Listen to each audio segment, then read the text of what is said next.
ಮತ್ತೊಂದು ಪ್ರಮುಖವಾದಂತಹ ಸುದ್ದಿ, ಹಾಸನದಲ್ಲಿ ಭಾರಿ ಸಂಚಲನವನ್ನ ಸೃಷ್ಟಿ ಮಾಡಿರುವಂತಹ ವಿಚಾರ ಅಂದ್ರೆ ಪೆನ್ ಡ್ರೈವ್ ವಿಚಾರ. ಈಗ ಇದೇ ವಿಚಾರಕ್ಕೆ ಸಂಬಂಧಪಟ್ಟಂತೆ ಮುಜುಗರಕ್ಕೆ ಕಾರಣ ಆಗಿದೆ. ಮಹಿಳಾ ಸಿಬ್ಬಂದಿ ರಜೆ ಕೇಳುವುದಕ್ಕೂ ಸಹ ಈಗ ಮುಜುಗರ ಪಡಬೇಕಾದಂತಹ ಪರಿಸ್ಥಿತಿ ನಿರ್ಮಾಣ ಆಗಿದೆ. ಮಹಿಳಾ ಉದ್ಯೋಗಿಗಳ ಟೆನ್ಷನ್ ಅನ್ನ ಹೆಚ್ಚು ಮಾಡಿದೆ ಪೆನ್ ಡ್ರೈವ್. ಹೊಳೆನರಸೀಪುರ ಮಹಿಳಾ ಉದ್ಯೋಗಿಗಳಿಗೆ ಹೊಸ ಸಂಕಟ ಇದು. ರಜೆ ಪಡೆಯಲಾಗದೆ ಮಹಿಳಾ ಅಧಿಕಾರಿಗಳು ತೊಳಲಾಡ್ತಾ ಇದ್ದಾರೆ. ದೀರ್ಘ ರಜೆ ಪಡೆದ್ರೆ ಅನುಮಾನದಿಂದ ನೋಡುವಂತಹ ಭಯ ಇದೆ ಅವರಿಗೆ. ಕೆಲಸ ಮಾಡೋದಕ್ಕೂ ಆಗದೆ ರಜೆ ಹಾಕಲು ಸಾಧ್ಯವಾಗದಂತಹ ಸ್ಥಿತಿ ಅವರಿಗೆ. ಫೋಟೋ ವೈರಲ್ ನಂತರ ಊರನ್ನ ತೊರೆದಿದ್ದಾರೆ ಕೆಲ ಅಧಿಕಾರಿಗಳು. ವೈರಲ್ ಫೋಟೋದಲ್ಲಿ ನಿಮ್ಮಂತೆ ಇದ್ದಾರಲ್ಲ ಅಂತ ಗಾಸಿಪ್ ಸಹ ಕೇಳಿ ಬರ್ತಾ ಇದೆ. ಹೀಗಾಗಿ ರಜೆ ತೆಗೆದುಕೊಂಡು ಮನೆಗೂ ಹೋಗಕ್ಕಾಗದೆ ಅಲ್ಲೂ ಸಹ ಕೆಲಸ ಮಾಡೋಕ್ಕಾಗದೆ ಸಾಕಷ್ಟು ಮಹಿಳಾ ಸಿಬ್ಬಂದಿ ಈಗ ಪರದಾಡ್ತಾ ಇದ್ದಾರೆ. ಹಾಸನದಲ್ಲಿ ಭಾರಿ ಸಂಚಲನವನ್ನ ಈ ರೀತಿ ಸೃಷ್ಟಿ ಮಾಡ್ತಾ ಇದೆ ಪೆನ್ ಡ್ರೈವ್. ಮಹಿಳೆಯರು ಈಗ ರಜಾ ಕೇಳುವುದಕ್ಕೂ, ಮಹಿಳಾ ಸಿಬ್ಬಂದಿ ರಜಾ ಕೇಳುವುದಕ್ಕೂ ಸಹ ಮುಜುಗರ ಪಡ್ತಾ ಇದ್ದಾರೆ. ದೀರ್ಘ ರಜೆ ಕೇಳಿ ಹೊರಟರು ಅಂತಂದ್ರೆ ಮತ್ತಷ್ಟು ಅನುಮಾನಗಳನ್ನು ಮೂಡುವಂತಹ ಪರಿಸ್ಥಿತಿ ನಿರ್ಮಾಣ ಆಗಿದೆ. ಅದರಲ್ಲೂ ಬಹಳಷ್ಟು ಮುಜುಗರಕ್ಕೆ ಒಳಪಡಿಸುವಂತಹ ಮಾತುಗಳು ಕೇಳಿ ಬರ್ತಾ ಇದೆ ಎಲ್ರಿಗೂ ಕೂಡ.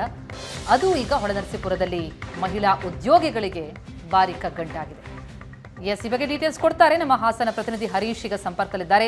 ಹರೀಶ್, ಈ ಪೆನ್ ಡ್ರೈವ್ ಪ್ರಕರಣದಲ್ಲಿ ನಿಜಕ್ಕೂ ಕೂಡ ಕಾರಣೀಕರ್ತರಾದವರಿಗೆ ಅಷ್ಟೇ ಅಲ್ಲ, ಆ ಊರಿನಲ್ಲಿರುವಂಥವರಿಗೆಲ್ಲ, ಉದ್ಯೋಗಿಗಳಿಗೆಲ್ಲ ಸಮಸ್ಯೆ ತಂದೊಡ್ಡಿದೆ ಅಂತಂದ್ರೆ ಇದಕ್ಕಿಂತ ಬಹಳ ದೊಡ್ಡ ಮುಜುಗರದ ವಿಚಾರ ಇನ್ನೊಂದಿಲ್ಲ ಅಂತ ಅನಿಸುತ್ತೆ. ಈಗ ಮಹಿಳಾ ಅಧಿಕಾರಿಗಳಿಗೆ, ಮಹಿಳಾ ಉದ್ಯೋಗಿಗಳಿಗೆ ಯಾವ ರೀತಿಯ ಸಂಕಷ್ಟ, ಎಲ್ಲರೂ ಅವರನ್ನ ಮುಜುಗರಕ್ಕೊಳಪಡಿಸುವಂತ ಪ್ರಯತ್ನಕ್ಕೆ ಮುಂದಾಗ್ತಿದ್ದಾರಾ ಅಂತ?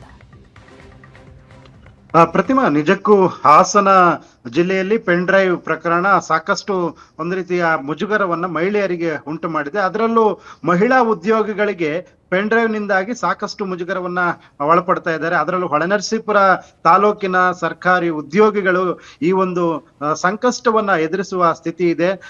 ಮಹಿಳಾ ಅಧಿಕಾರಿಗಳು ನಿಮ್ಮ ಫೋಟೋವನ್ನ ಹೋಲುವ ರೀತಿಯಲ್ಲಿ ಫೋಟೋ ವೈರಲ್ ಆಗಿದೆಯಲ್ಲ ಅನ್ನುವಂತಹ ಪ್ರಶ್ನೆಯನ್ನ ಮಾಡಿ ಅಣಕಿಸುವಂತಹ ಕೆಲಸವನ್ನ ಕೆಲವರು ಮಾಡ್ತಾ ಇದ್ರೆ, ಇನ್ನು ಆ ಫೋಟೋದಲ್ಲಿ ವೈರಲ್ ಆದಂತ ಫೋಟೋದಲ್ಲಿ ಇದ್ದಂತಹ ಕೆಲ ಮಹಿಳೆಯರು, ಸರ್ಕಾರಿ ಉದ್ಯೋಗಿ ಮಹಿಳೆಯರು ಈ ಕಡೆ ರಜೆಯನ್ನು ಪಡೆಯೋದಕ್ಕಾಗ್ತಾ ಇಲ್ಲ, ಜೊತೆಗೆ ಕೆಲಸವನ್ನು ಮಾಡೋದಕ್ಕಾಗ್ತಾ ಇಲ್ಲ. ಈ ರೀತಿಯ ಒಂದು ಸಂಕಷ್ಟದ ಸ್ಥಿತಿಯಲ್ಲಿದ್ದಾರೆ.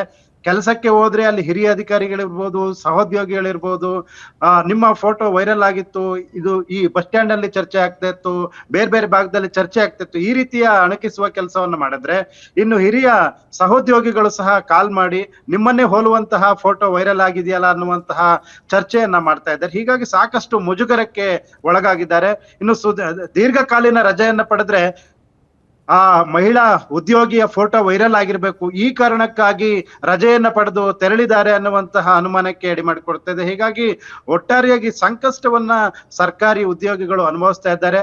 ಅದರಲ್ಲೂ ಹೊಳೆನರಸೀಪುರ ತಾಲೂಕಿನ ವಿವಿಧ ಇಲಾಖೆಗಳಲ್ಲಿ ಕೆಲಸವನ್ನ ನಿರ್ವಹಿಸುತ್ತಿದ್ದಂತಹ ಸರ್ಕಾರಿ ಉದ್ಯೋಗಿಗಳು ಈ ರೀತಿಯ ಸಂಕಷ್ಟಕ್ಕೆ ಒಳಗಾಗಿದ್ದಾರೆ. ಒಂದು ಕಡೆ ಮನೆಯವರು, ಕುಟುಂಬದವರನ್ನ ನಿಭಾಯಿಸಬೇಕಾದಂತಹ ಒಂದು ಅನಿವಾರ್ಯತೆ ಮತ್ತು ಆ ಒಂದು ಸಂದರ್ಭ ಬಂದೊದಗಿದ್ರೆ, ಮತ್ತೊಂದು ಕಡೆ ಸಹೋದ್ಯೋಗಿಗಳು, ಜೊತೆಗೆ ಅಕ್ಕಪಕ್ಕದವರು, ಜೊತೆಗೆ ಹಿರಿಯ ಅಧಿಕಾರಿಗಳು ಇವೆಲ್ಲರನ್ನು ಸಹ ಒಂದ್ ರೀತಿ ಎದುರಿಸಬೇಕಾದಂತಹ ಪರಿಸ್ಥಿತಿ ಈಗ ಸದ್ಯ ಮಹಿಳಾ ಉದ್ಯೋಗಿಗಳಿಗೆ ಉಂಟಾಗಿದೆ. ಕೆಲವರು ಈ ಒಂದು ಹೊಳೆನರಸೀಪುರದಲ್ಲಿ ಕೆಲಸವನ್ನ ಮಾಡ್ತಿದ್ದಂತಹ ಕೆಲ ಉದ್ಯೋಗಿಗಳು ಊರನ್ನು ಸಹ ತೊರೆದಿದ್ದಾರೆ ಅನ್ನುವಂತಹದ್ದು ಮಾಹಿತಿ ಇದೆ. ಆದ್ರೆ ಪ್ರಜ್ವಲ್ ರೇವಣ್ಣನವರದ್ದು ಎನ್ನಲಾದಂತಹ ಪೆನ್ ಡ್ರೈವ್ ಪ್ರಕರಣ ರಾಜಕೀಯವಾಗಿ ಸಾಕಷ್ಟು ಚರ್ಚೆಯನ್ನ ಹುಟ್ಟುಹಾಕಿ ಆರೋಪ ಪ್ರತ್ಯಾರೋಪಗಳಿಗೆ ಕಾರಣ ಆದ್ರೆ, ಇತ್ತ ಸರ್ಕಾರಿ ಉದ್ಯೋಗವನ್ನ ಮಾಡಿಕೊಂಡು ನೆಮ್ಮದಿಯಾಗಿದ್ದಂತಹ ಸರ್ಕಾರಿ ಉದ್ಯೋಗಿಗಳ ಬದುಕಿನಲ್ಲೂ ಸಹ ಸಾಕಷ್ಟು ಸಂಕಷ್ಟವನ್ನು ತಂದೊಡ್ಡಿದೆ. ಪ್ರತಿಮಾ, ಥ್ಯಾಂಕ್ ಯು ಹರೀಶ್, ನಿಮ್ಮೆಲ್ಲ ಡೀಟೇಲ್ಸ್ಗಾಗಿ. ಒಟ್ಟಾರೆಯಾಗಿ ತಪ್ಪು ಮಾಡದೇ ಇರೋರು ಸಹ ಈ ಪೆನ್ ಡ್ರೈವ್ ನಿಂದಾಗಿ ಈಗ ಸಂಕಷ್ಟವನ್ನ ಅನುಭವಿಸ್ತಾ ಇದ್ದಾರೆ.